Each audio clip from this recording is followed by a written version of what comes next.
Magandang araw mga kapuso, ito po ang mga ganap dito lamang po sa House of Lies.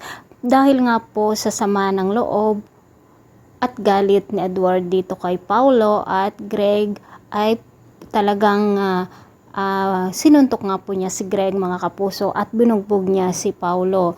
Umiiyak si Regina na inawat si Edward at sinabi nga ni Edward nakakalimutan na niyang may kapatid siya.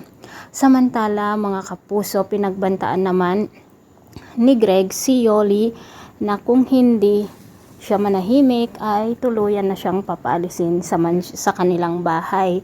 Ngunit hindi natakot si Yoli, bagkus ay sinabi niya na hindi siya pwedeng umalis dahil alam niya ang lahat ng sikreto sa Torre Campo.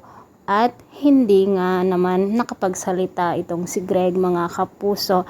Samantala, dahil nga sa kalagayan ni Jasmine na kailangan niya ng mag-donate ng dugo na mismo sanang kapatid nito, ngunit hindi naman alam ni Mars na magkapatid pala sila ni Ashley kung kaya't hindi ito makagawa ng paraan. Hanggang ngayon naman ay hindi pa rin masasabi ni Paulo dito kay Marge na may kapatid si Jasmine na walang iba kundi si Ashley, dahil siguradong lalong malaki ang gulo at lalong kamumuhian ni Marge itong si Paulo.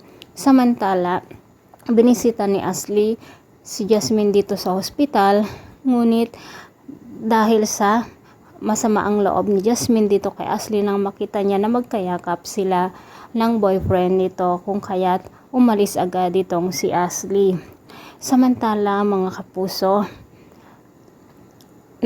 nakakuha nga ng ebidensya ng DNA test itong si Yoli na kung saan ay si Ashley kapatid nitong si Jasmine, kung kaya't agad siyang tumawag dito kay Marge at sasabihin nito na kailangan magkita sila at mayroon daw itong dapat malaman. Hindi pa rin maglakas loob si Edward na sabihin dito kay Marge na si Ashley ay anak nitong si Paulo. Mga kapuso, pakaabangan po natin ang bawat yugto dito lamang po sa House of Lies. Maraming salamat. Bye-bye.